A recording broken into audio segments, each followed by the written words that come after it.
एक समय अनेक ऋषिगण धर्म क्षेत्र में एकत्र हुए और वहां धर्म के तत्व जानने वाले सूत जी से ऋषि कहने लगे, हे पुराण के मर्मज्ञ महात्मने, आप हमारे ऊपर अत्यंत कृपा करके हमारे इस अचानक उत्पन्न हुए संचय का नाश कीजिए। हमने सर्वव्यापक विष्णु के अनेक रूप सुने हैं, उनमें से कौन सा रूप सर्वश्रेष्ठ है, यह हमें बताइए। हे महात्मा मुनियों, तुमने संसार के कल्याण के लिए यह सर्व शुभ काम करने वाला बड़ा प्रश्न किया है। जो तुमने यह संसार के हित के लिए प्रश्न किया है, अतएव मैं तुम्हारे लिए सब जगत पालक परम पूज्य भगवान विष्णु के महा अद्भुत रूप का वर्णन करूंगा। हे तपस्वियों, उस परमात्मा के अनंत रूप है, उनमें जो अनंत श्रेष्ठ है, उस रूप को अंदर से सुनो। उस दिव्य रूप के स्मरण मात्र से महापातक की मनुष्य भी पाप से छूट जाते हैं, इसमें संचय नहीं है। इस ही प्रश्न को संसार के कल्याण के लिए क्षीर समुद्र में लक्ष्मी जी ने भगवान विष्णु से एक बार पूछा था।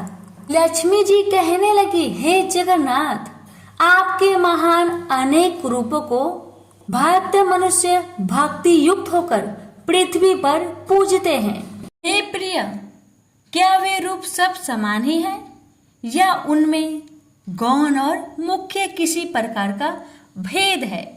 विष्णु भगवान बोले, हे प्रिय, जब मैं समस्त ब्रह्मांड को आत्मा में सहंत करके अनुभव रूप से योग माया के स्थित होता हूँ, तब मैं एक ही बहुरूप धारण करूं। इस प्रकार इच्छा करता हुआ अपनी माया के बस में हुआ जीवों को कर्म भोग के लिए क्षण मात्र में असंख्य ब्रह्म लोक आदि लोकों को जिस रूप से रचता हूँ, हे देवी, उस रूप को मैं तुमसे कहता हूँ, तो ध्यान से सुनो। हे देवी, मैं यहाँ अद्भुत सब और तेज से व्यापक अनेक सूर्य की चमक से अधिक चमकने वाले विश्वकर्मा रूप को धारण करता हूँ और अनेक अंतरल मनुष्य सृष्टि की कामना करता हुआ सर्वप्रथम पुण्य आत्मा तपस्वी ब्रह्मा को रचता हूँ।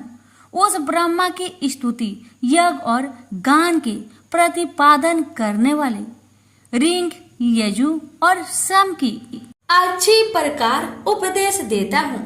इसी प्रकार शिल्प विद्या प्रतिपादक अतर्क वेद भी ब्रह्मा को प्रदान करता हूँ। यह वही वेद है जिससे शिल्पी लोगों ने शिल्प निकालकर अनेक वस्तुओं की रचना की है। हे देवी, मेरे अनेक रूपों में यह विश्वकर्मा रूप मुख्य है। यही रूप है जिससे सारी सृष्टि क्षण मात्र में उत्पन्न होती है। इस विश्वकर्मा रूप परमात्मा के अद्भुत रूप का जो क्षण मात्र भी ध्यान करता है, उसके समस्त विघ्न नष्ट हो जाते हैं। जो शिल्पी श्री विश्वकर्मा के प्रज्वल दिव्य रूप का ध्यान से चिंतन करता है, उसके समस्त दुख विशीर्ण हो जाते हैं। प्रेम से बोलिए विश्वकर्मा भगवान की जय। यहीं पर विश्वकर्मा भगवान की प्रथम अध्याय समाप्त हुआ। अब सुनिए दूसरा अध्याय। सूत जी कहने लगे कि हे ऋषियों, इस प्रकार लक्ष्मी जी को अपने दिव्य रूप का वर्णन करके त्रिलोक के पति भगवान विष्णु चुप हो गए। ऋषि लोग बोले, सर्वधर्म के जानने वाले महाराज सूत जी, आपने यह दिव्य लक्ष्मी और भगवान विष्णु का दिव्य संवाद कैसे जाना? यह भगवान विष्णु को दिव्य विश्वकर्मा रूप किस प्रकार संसार में प्रसिद्धि को प्राप्त हुआ और कैसे संसार ने इस रूप को जाना? सूत जी बोले, हे मुनियों सुनो, जिस प्रकार मनुष्य को कामना का देने वाला यह समाचार मेरे कर्ण गोचर है। एक महर्षि अंगिरा नाम वाले हुए हैं, जिन्होंने हिमालय पर्वत के समीप गंगा तट पर बड़ा भारी तप किया था। वर्षा ऋतु में तो अवतरण रहित स्थान में, शीतकाल में भी, शीतल जल में भी, ग्रीष्म काल में धूप में बैठकर वह अंगिरा मुनि तप करने लगे। तप करते करते भी उन ऋषि का मन सुखी नहीं था और इधर उधर इस प्रकार दौड़ता था कि जैसे मृग इधर उधर भागता है। तभी उस समय अचानक आकाशवाणी हुई कि हे तपोधन, तू वृथा श्रम करता है, लक्ष्य से चूस हुआ। बाण कैसे अपने लक्ष्य को भेद सकता है? वह तेरी गति हो गई है और तू लोक में उपवास को प्राप्त हो रहा है। उत्पत्ति स्थिति संहार का करने वाला सबको अभीष्ट का फल सिद्ध करता महातेजस्वी विश्वकर्मा संसार में प्रसिद्ध है। उसका पंच मुख और दशा बाहु वाला महादिव्य रूप सरस्वती और लक्ष्मी से पूजित है। उसका तू दिन रात ध्यान कर। इस रूप का स्वयं हरि ने क्षीर समुद्र में उपदेश दिया है। आज भी उनके ध्यान से मेरे रोमांच खड़े होते हैं। अमावस्या के दिन सब कर्मों को छोड़कर व्रत का आचरण कर और उसी दिन विधि पूर्वक विश्वकर्मा जी की पूजा कर। इस प्रकार आकाश को गूंजा देने वाली वाणी को सुनकर अंगिरा मुनि बड़े विस्मय को प्राप्त हुआ और भगवान का ध्यान करने लगे। श्री विश्वकर्मा जी का ध्यान करते समय उनके चित्त में शिल्प ज्ञान का धारक अर्थ सहित अर्थ वेद प्रविष्ट हुआ। उन तत्वज्ञ अंगिरा मुनि ने विमान रचना आदि की अनेक शिल्प विद्याओं का रस अर्थ वेद के ज्ञान से अविभार्व किया। यह संसार श्री विश्वकर्मा भगवान की कृपा से ही सुखी है, क्योंकि उनके बताए ज्ञान से ही आवश्यक ज्ञान आदि जगत बनता है। तभी से श्री विश्वकर्मा जी का महास्वरूप संसार में प्रसिद्ध हुआ। परंपरा से आए हुए इस कथनाक ने मेरे कानों को भी पवित्र किया है।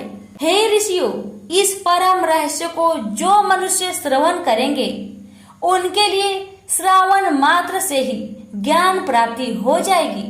यह महाज्योति रूप है जो संसार का उपकारक है। वह मनुष्य कृत्य धन और पापी है जो इस रूप का ध्यान नहीं करता। प्रेम से बोलिए विश्वकर्मा भगवान की जय। यहीं पर विश्वकर्मा भगवान की कथा अध्याय 2 समाप्त हुआ। अब सुनेंगे तीसरा अध्याय। हे महाराज, आपसे कहे हुए श्री विश्वकर्मा के चरित्र को श्रवण करते हुए हमारी चित्त की तृप्ति नहीं होती है। जैसे अमृत के पान करने से देवताओं की तृप्ति नहीं होती है। अब भी श्री विश्वकर्मा जी के स्वचरित्र के श्रवण की इच्छा इस प्रकार बढ़ती जा रही है जैसे हवा से बार बार अग्नि बढ़ती है। सूत जी कहने लगे, हे मुनि श्रेष्ठो, एकाग्र मन से तुम जगत पूज्य सच्चिदानंद स्वरूप श्री विश्वकर्मा जी का दिव्य आख्यान सुनो।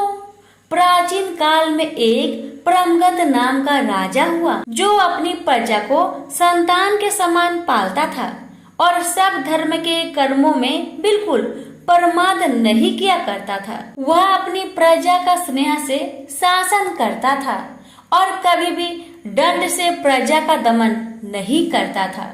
दरिद्रता से आंकात हुआ मनुष्य मेरा शासन मानेंगे, यह उसकी नीति नहीं थी। अतः वह राजा सदा प्रजा की वृद्धि के लिए यत्न करता था। उसका राज्य कृत्य धन्य और दुष्टों के अभाव के कारण सुखी था। उस राजा की कमल के समान नेत्र वाली साक्षात सती के समान सती, विदुषी, धर्म कर्म व्रत परायण कमला नाम की भार्या थी। कभी देव योग से उस राजा के शरीर में दारुण कुष्ठ रोग उत्पन्न हो गया। बार बार चिकित्सा किया हुआ भी वह रोग स्वरूप भी शांत न हुआ। उस रोग की पीड़ा से पीड़ित राजा बड़ा व्याकुल होने लगा। ऋषि कहने लगे, हे सुदर्शन सूत, यह पाप रोग धर्म से पृथ्वी पालन करने वाले महात्मा को कैसे हुआ? यदि इस प्रकार धर्मात्मा को भी रोग उत्पन्न हो जाता है तो फिर धर्म कर्म में कौन विश्वास करेगा? सूत जी कहने लगे, हे ऋषियों, उस राजा ने पूर्व जन्म में स्वार्थधान होकर यह उपदेश दिया था कि यह संसार अनादि है, इसका कर्ता कोई विश्वकर्मा नहीं है। यह इस कारण लोगों की वंचिता करता फिरता था और नास्तिक मत का प्रचारक था। आप जानते हो, यदि कर्मों के फल का देने वाला विश्वकर्मा परमात्मा हो तो उपकार का कर्ता उपकृत मनुष्य द्वारा मनुष्य के अंतर दिए आशीर्वादों से उत्पन्न पुण्य फल को कैसे प्राप्त कर सकता है? जब परोपकारी को अपने पुण्य का फल मिल ही नहीं सकेगा तो क्यों कोई किसी का उपकार करेगा? और जब कोई किसी का उपकार ही नहीं करेगा तो संसार का उच्छेद नाश हो जाएगा। इसलिए नास्तिक पाखंड की दुर्दशा अवश्य होती है। अनेक जन्मों के पाप पुण्य कर्म एक जन्म में ही उसका फल नहीं देता है, अतः उस जन्म में से यह फल प्राप्त हुआ, इसमें कोई आश्चर्य नहीं है। अब मैं तुमसे आगे की कथा कहता हूँ। कभी उस राजा को अधिक व्याकुल देखकर उसके दुख से दुखी हुई पतिव्रता बेचारी रानी बोली, हे राजन, बड़ा तेजस्वी हमारा कुल पुरोहित अचानक अच्छी रोग से व्याप्त हुआ और बिल्कुल अंधा हो गया। उसे उपमन्यु पुरोहित ने अपने अतीन्द्रिय ज्ञान से देखा तो यही प्रतीक हुआ कि उसे अमावस्या को व्रत और श्री विश्वकर्मा जी का पूजन करना चाहिए। तब से ही उस पुरोहित ने सब कर्मों को छोड़कर विधि पूर्वक व्रत किया। व्रत के दिन ब्रह्मचारी रहता और एक बार फलाहार करता तथा धर्म चर्चा में लीन रहा करता था। उस व्रत के प्रभाव के कारण पुरोहित को दिव्य दृष्टि प्राप्त हुई और बुढ़ापे में भी उसको देखने की दृष्टि नष्ट नहीं हुई। हे महाराज, मैं दीनता के साथ प्रार्थना करती हूँ कि आप भी दीन पालक श्री विश्वकर्मा जी की शरण में जाइए, जिससे इस दुख से छुटकारा मिले। राजा बोले, हे प्रिय, तुमने ठीक कहा है। इसको सुनकर मेरा चित्त बड़ा प्रफुल्लित हो रहा है और मुझे निश्चय सा हो रहा है कि भगवान श्री विश्वकर्मा के व्रत से रोग की अवश्य निवृत्ति होगी, क्योंकि किसी भी कार्य की सिद्धि को चितोत्साह प्रथम ही कह दिया करता है। सूत जी कहने लगे कि उस दिन से लेकर वह राजा प्रतिदिन श्री विश्वकर्मा जी का पूजन और वंदन करके भोजन करने लगा। अमावस्या के दिन सब कर्मों को छोड़कर व्रत विश्वकर्मा जी का पूजन और व्रत करना चाहिए। प्रेम से बोलिए विश्वकर्मा भगवान की जय। यहीं पर तीसरा अध्याय संपूर्ण हुआ। आप सुनेंगे चौथा अध्याय। सूत जी कहने लगे, हे मुनियो, मैंने तुमको श्री विश्वकर्मा जी के अद्भुत चरित्रामृत का पान करवाया है। अब आगे जगत की विस्मय करने वाले चरित्र का वर्णन करता हूँ। जगत में धर्म के व्यवहार से चलने वाले संतोषी कोई अस्थकार और उसकी पत्नी वाराणसी पुरी में रहते थे। अपने कर्म में कुशल बुद्धिमान वह अस्थकार बड़ा व्याकुल हुआ। अपने पर्याप्त निर्वाह के योग वृत्ति की खोज में दिन रात लगा रहता था। इस प्रकार लालच में पड़ा और सतत प्रयत्न करने के बाद भी कठिनाई से भोजन और अच्छा धन ही प्राप्त कर सकता था।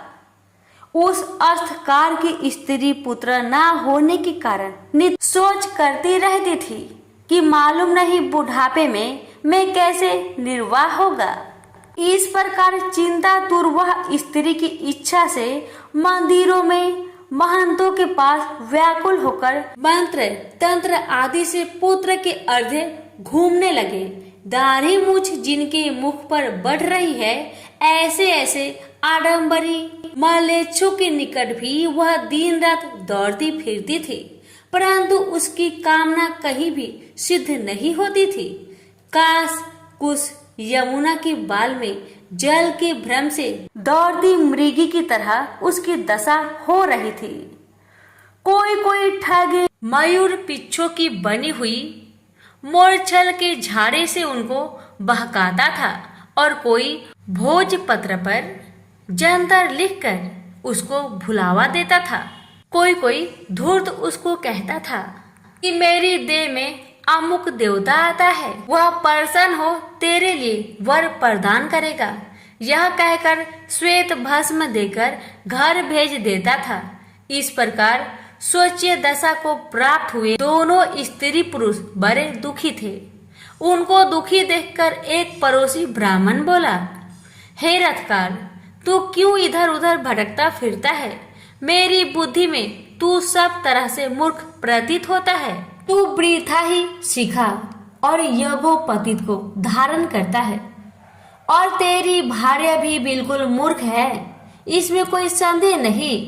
इन मिथ्या उपाय से संतान उत्पन्न नहीं हुआ करती है, और ना धन मिलता है, और ना कुछ भी सुख प्राप्त होता है।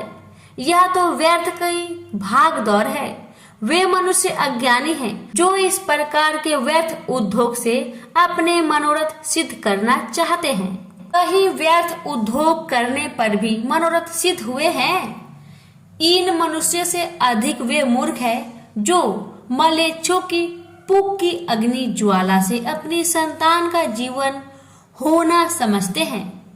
मलेच्छों की फूंक से दग्ध हुए कुमाता के पुत्र की फिर धर्म शास्त्र के अनुकूल उत्तम बुद्धि उत्पन्न नहीं हो सकती है। इसलिए तू सब प्रीथा के उपाय को छोड़ दे और केवल दयालु श्री विश्वकर्मा जी के शरण को प्राप्त हो।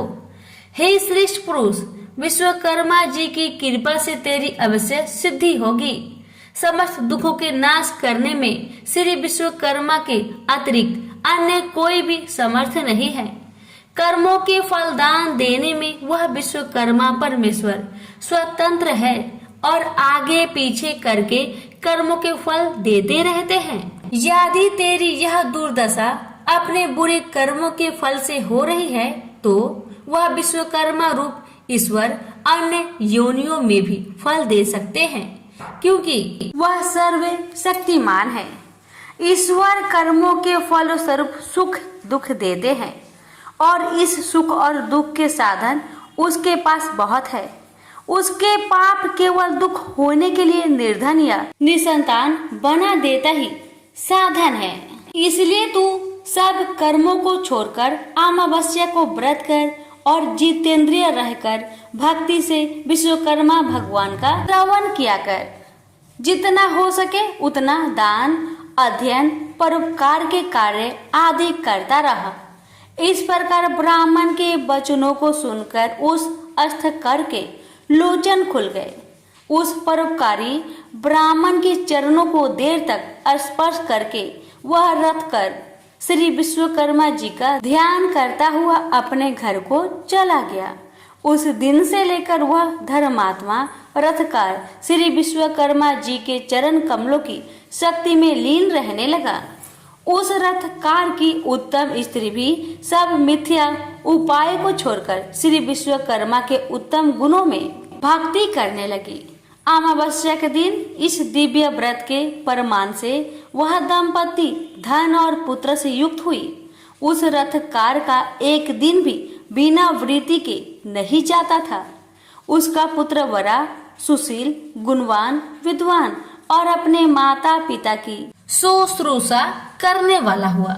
इस प्रकार सब देवों से अतिशयी श्री विश्वकर्मा के प्रभाव से गृह सुख भोगने लगा। इसी प्रकार जो मनुष्य भक्ति युक्त चित्त से श्री विश्वकर्मा जी का ध्यान करते हैं वे इस लोक में पुत्र पौत्र आदि से युक्त होकर सुखी होते हैं।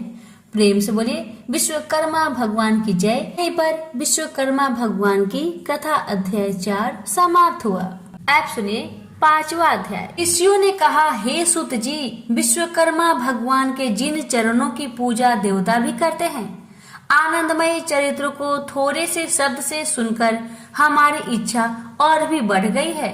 जिस प्रकार हवि से अग्नि प्रचंड हो जाती है, ठीक इसी प्रकार ज्यो हम विश्वकर्मा भगवान की चरित्र सुनते हैं, त्यों त्यों उसके सुनने की इच्छा और भी बढ़ती जा रही है। सूत जी बोले, हे मुनि लोगों, आप लोग ने विश्वकर्मा के चरित्र को सुना, जिसके सुनने से देवता भी नहीं अघाए। एक बार नैमिषारण्य में मुनि और सन्यासी लोग एकत्र हुए और अपने अभीष्ट की प्राप्ति के लिए एक सभा की। विश्वामित्र कहने लगे कि हम लोगों के आश्रमों में दुष्ट कर्मों के करते हुए राक्षस लोग यज्ञ करने वाले मुनियों के आसपास ही बड़े बड़े मनुष्य को अपना ग्रास बना लेते हैं। इस प्रकार यज्ञों को नष्ट करते हुए वह राक्षस लोग नर मांस भक्षण करते हैं। मातक मुनि कहने लगे कि हमारी पूज्य पुरोहित उपमन्यु जो ब्रह्मचर्य व्रत में स्थित रहकर और कंदमूल खाकर सदा धर्म कार्य में संलग्न रहते हैं तथा जो प्रतिदिन सारे कर्मों को छोड़ परमात्मा का ध्यान करते रहते हैं तथा वो भी राक्षसों को नष्ट करने में समर्थ हो सकते हैं, इसलिए अब हमें उनके अनुकृत्यों से बचने का कोई उपाय अवश्य करना चाहिए। सूत जी बोले, हे ऋषियों, इस प्रकार ऋषि मुनियों के वचन सुनकर वरिष्ठ मुनि जी कहने लगे कि एक बार पहले भी ऋषि मुनियों पर इस प्रकार का कष्ट आ पड़ा था। उस समय वह सब मिलकर स्वर्ग में ब्रह्मा जी के पास गए।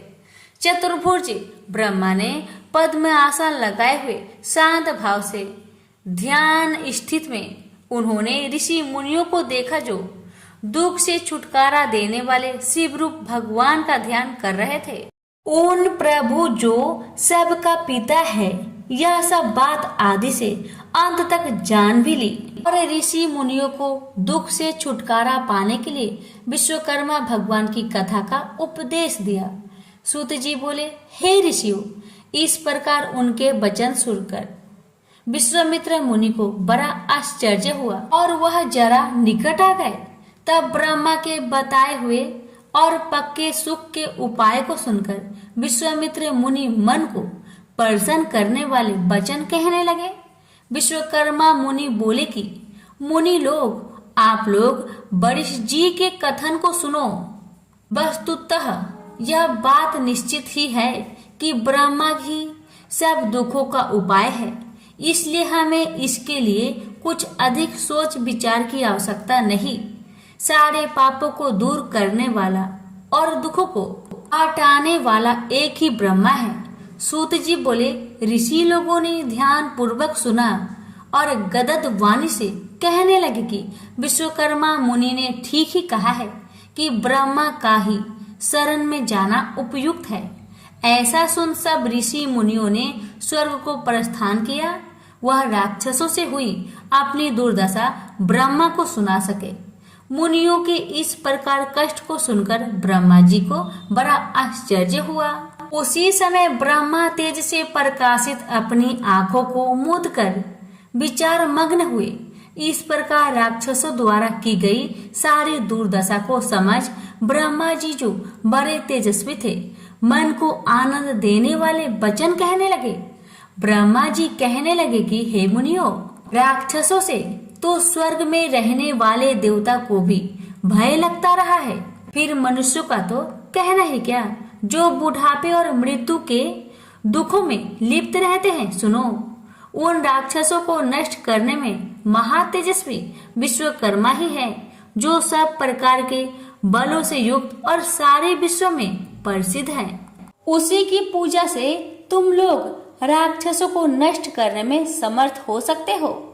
इस वास्ते उसी दयालु विश्वकर्मा जी के शरण में जाओ। देवताओं को हावी के पहुंचाने वाला अग्नि नामक देवता संसार में प्रसिद्ध है। उसी का पुत्र यज्ञों में श्रेष्ठ पुरोहित होता है। अंगिरा उसका नाम है और सब मुनियों में श्रेष्ठ है। वही आपको दुखों से पार कर देगा, इसमें कोई संदेह नहीं है। इसलिए हे मुनियों, आप उन्हीं मुनि श्रेष्ठ के चरण कमलों को छूकर और उन्हीं से अपने को कष्टों से मुक्ति पाने के लिए प्रार्थना करो। सूत जी बोले कि ब्रह्मा जी के कथन के अनुसार ऋषियों ने सब यज्ञ अनुष्ठान आदि किए और अंगिरा ऋषि के वचनों को सुनने के लिए उत्सुक हुए। अंगिरा ऋषि कहने लगे कि हे मुनियों, तुम लोग क्यों इधर उधर मारे फिरते हो? दुखों को काटने में विश्वकर्मा के अतिरिक्त और कोई भी समर्थ नहीं। इसलिए तुम्हें चाहिए कि जितेंद्रिय रहते हुए अमावस्या के दिन अपने साधारण कर्मों को रोककर भक्ति पूर्वक विश्वकर्मा की कथा सुनो, जिसके सुनने मात्र से जन्म जन्मांतर के पाप नष्ट हो जाते हैं। मुनि लोग ब्रह्मचार्य व्रत में स्थित हो विश्वकर्मा देव की पूजा द्वारा ध्यान करते हुए सब प्रकार के दुखों को प्राप्त करते हैं। सूत जी कहने लगे कि मुनि लोग इस प्रकार महर्षि अंगिरा के वचनों को सुनकर अपने अपने आश्रम को चले गए और यज्ञ में विश्वकर्मा देव का पूजन किया, जिसका परिणाम यह हुआ कि उसकी पूजा से सारे राक्षस भस्म हो गए, यज्ञ विघ्नों से रहित हो गए तथा नाना प्रकार के सुखों से संपन्न हो गए। जो मनुष्य भक्ति पूर्वक विश्वकर्मा को चिंतन करता है वह सुखों को प्राप्त करता हुआ संसार में बड़े पद को प्राप्त करता है। प्रेम से बोलिए विश्वकर्मा भगवान की जय। यहीं पर 5वां अध्याय संपूर्ण हुआ। आप सुनेंगे 6वां अध्याय। सूत जी बोले, हे मुनियों, मैं आपसे सब लोकों में विख्यात श्री विश्वकर्मा जी का महात्म्य फिर कहता हूँ। आप लोग ध्यान से सुने। उज्जैन नगरी में एक सर्वश्रेष्ठ धर्म तत्पर उदार धनंजय नामक सेठ था। उस सेठ का कोष खजाना लाल मोती हीरे जवाहरातों में से ऐसा भरा था जैसे कुबेर का भंडार भरा हो। विवाह व्यवहार अभियोग और रोग संकट में प्रत्येक मनुष्य उसके धन का उपयोग किया करता था। उपकार में लगे हुए इस सेठ का धन छीन हो गया और वह ऐसा दुख पाने लगा जैसे कीचड़ में फंसा हुआ हाथी दुखी होता है। उस सेठ की यह प्रबल आशा थी कि पूर्व उपकार के लिए मेरे मित्र मेरी सहायता अवश्य करेंगे, परंतु उसकी आशा व्यर्थ हुई। उन कृतघ्न मित्रों में कोई भी उसके उपकार के लिए समर्थ नहीं हुआ। उसके मित्र क्षण मात्र में शत्रु हो गए और वे उपकृत मित्र ही सर्वप्रथम उस सेठ की निंदा करने लगे। उसके वे पुराने मित्र अपनी दृष्टियों को छिपा छिपा कर निकल जाते थे। बात तो यह है कि स्वार्थी मित्र विपत्ति में साथ नहीं हुआ करते हैं। इस नीचे वृत्ति से उस धनंजय सेठ को एक बारगी ही संसार में विरक्ति और मनुष्य से घृणा उत्पन्न हो गई। वह अपने नगर को छोड़कर और कृतघ्नों के मुख पर थूक कर वन को चला गया। कंद मूल फल आदि से प्रयत्न पूर्वक अपनी वृद्धि करता था और मनुष्य मात्रा को देखकर दूर भाग जाता था। एक बार घूमते हुए सेठ ने पर्वत की गुफा में पद्मासन बांधे शांत लोगों से व्याप्त लोमस मुनि को देखा।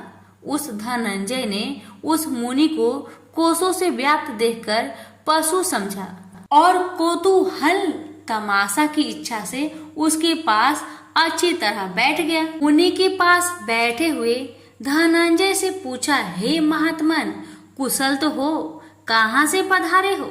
उस धनंजय ने इस पशु को मनुष्य के समान बोलता देखकर बड़ा अचंभा किया और प्रारंभ से अपना सारा वृत्तांत उस महर्षि को दिया। यह सुनकर मुनि श्रेष्ठ धनंजय से बोला, यदि तुझे पापी कृतघ्नों से घृणा है तो तू कैसे विश्वकर्मा से विमुख हो रहा है? हे श्रेष्ठीन, सब दुखों के भोगने की शक्ति वाले तुझको उसी विश्वकर्मा ने बनाया है। वह विश्वकर्मा को भूल जाने से कैसे सुख मिल सकता है? नास्तिक कृतघ्न उपकार को तभी भूलता है जब वह प्रथम परमेश्वर को भूल जाता है। इसलिए तू अद्भुत शक्ति वाले विश्वकर्मा जी के शरण को प्राप्त हो। उद्धर मूल जगत के कारण उस विश्वकर्मा के नाना रूप है।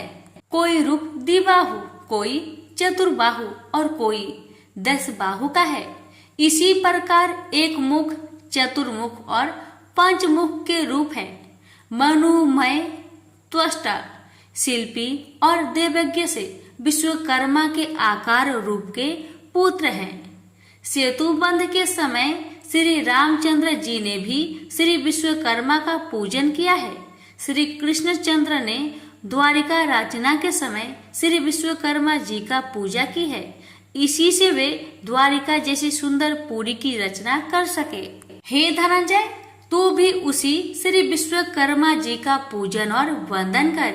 इस प्रकार सब दुखों से छूटकर सब सिद्धि प्राप्त करेगा। इस प्रकार उस लोमस ऋषि का उपदेश सुनकर उस श्रेष्ठी को बड़ा संतोष हुआ और दिन से ही लेकर वह श्री विश्वकर्मा का भक्त हो गया। उस श्री विश्वकर्मा जी के पूजन से उसके समस्त पाप दग्ध हो गए और अंत को देवता बनकर सुख स्वर्ग भोगने लगा। जो मनुष्य भक्ति युक्त चित्त से श्री विश्वकर्मा का ध्यान करता है वह सुखी होकर क्षय विश्वकर्मा जी के चरण कमलों का भक्ति प्राप्त करता है। श्री विश्वकर्मा जी का यश बड़ा पवित्र है। उसको जो तत्वज्ञ मनुष्य सुनता है वह पृथ्वी पर सब सुखों को प्राप्त करके अंत में श्री विश्वकर्मा जी के स्वास्थ्य पद को प्राप्त करता है। प्रेम से बोलिए विश्वकर्मा भगवान की जय। यहीं पर 6ठा अध्याय समाप्त हुआ। अब सुनेंगे 7वां अध्याय। ऋषि कहने लगे, भगवान विश्वकर्मा की पवित्र कथाओं को श्रवण कर हमको बड़ी श्रद्धा उत्पन्न हुई है। अब आगे और सुनना चाहते हैं। चित्त में उद्वेग होने पर क्या करना चाहिए? दरिद्र किस प्रकार नष्ट होता है? मृत्यु सा अर्थात जिस स्त्री के उत्पन्न होकर बच्चा मर जाता है उसकी शांति का क्या उपाय है? हे तपोधन, पहले जन्म में किए गए पाप इस जन्म में फल देते हैं। रोग दुर्गति, अमिष्ट वस्तुओं का नाशक और समसेत पीड़ाओं के हरण करने वाले भगवान विश्वकर्मा के पूजन को कहता हूँ। दूध पीने वाले छोटे बालकों तथा तरुण बालकों का मरना मृत्युवत्सा अस्त्रा का सल्लित के लिए और चित्त का वैकल्प दूर करने के लिए भगवान विश्वकर्मा का पूजन करना चाहिए। प्राचीन काल में रथांतर कल्प में एक दंत वाहन नाम का राजा हुआ। वह सूर्य के समान प्रभावशाली लोगों में प्रसिद्ध था। उसी का कृतवीर्य नाम का एक प्रतापी पुत्र हुआ जो 7 द्वीपों प्रयत्न पृथ्वी की शासन करता था। उस राजा के 11 पुत्र पूर्व जन्म में किए पाप के बस पैदा होते ही नष्ट हो गए। तब तो रानी शोक करती हुई पृथ्वी पर पखारे खाती हुई रुदन करने लगी और राजा से बोली कि मैं अपने यौवन को नष्ट करके पुत्रहीन कैसे धैर्य धारण करूं। तब राजा अपनी स्त्री को संतोष दिलाकर गुरु के घर ले गया और प्रणाम कर बोला, हे भगवान, मेरे पुत्र होकर मर जाते हैं। यह किस देन की मुझसे अवहेलना होती है, सो कहिए। क्योंकि दिन रात उत्पन्न हुए पुत्रों की याद करके रानी बहुत रुदन करती है और धैर्य धारण नहीं करती है। गुरु बोले, हे राजन, अब शोक मत करो। तुम्हारे एक वंश को बढ़ाने वाला चिरंजीवी पुत्र होगा। देवों के देवेश भगवान विश्वकर्मा का पूजन करो। उनके प्रसन्न होने पर अवश्य फल सिद्धि होगी। उनकी पूजा के आगे अन्य देव की पूजा से क्या। तब राजा ने धर्म से दृढ़ होकर अपनी पत्नी सहित भगवान विश्वकर्मा का पूजन किया। वस्त्र आभूषणों से ब्राह्मणों को संतुष्ट किया। तब भगवान विश्वकर्मा के प्रसन्न होने पर उसकी स्त्री ने गर्भ धारण किया और 10वें महीने में सुंदर से पुत्र को जन्म दिया। तभी से वह विश्वकर्मा का महीने महीने में पूजन करने लगा। अंत में बैकुंठ को गया। मृत वत्सा को शक्ति के लिए चित्त का भ्रम होने पर विश्वकर्मा प्रभु का अर्चन करना चाहिए। ऐसा करने से मनुष्य की इच्छाएं पूर्ण होती है। दरिद्रता का नाश, बाल पीड़ा और दुख स्वप्न का भय नहीं होता। तो प्रेम से बोलिए विश्वकर्मा भगवान की जय। यहीं पर हमारी 7वां और अंतिम अध्याय समाप्त हुआ।